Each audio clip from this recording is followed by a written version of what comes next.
Hi everyone, in front of me I've got OnePlus open, and let me share with you how to add the photo to contact in this device. So let's begin with opening your contact list, for example with the usage of the dialer. Now we have to find the contact we would like to edit and tap on it, so let me choose this one. Then let's tap on this edit icon. So pencil icon.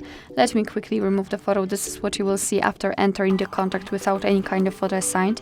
So let's tap on add picture, and here you can choose it from device photos, Google Photos or illustrations, which are free of charge, and I highly recommend to check the options. They are pretty cool. I will choose something from the gallery. Let me tap on it. Here we've got a downloaded photo, and right here in this section we can either zoom in or out the photo, and thanks to this we can decide what we will see after saving the whole contact. So let's simply tap on choose. As you can see, this is how our photo will look like, so tap on save if you are happy with the results. And Billy has been saved. This is how our contact will look like. Of course, you will be able to see it on the contact list and, for example, during all incoming calls from that specific number.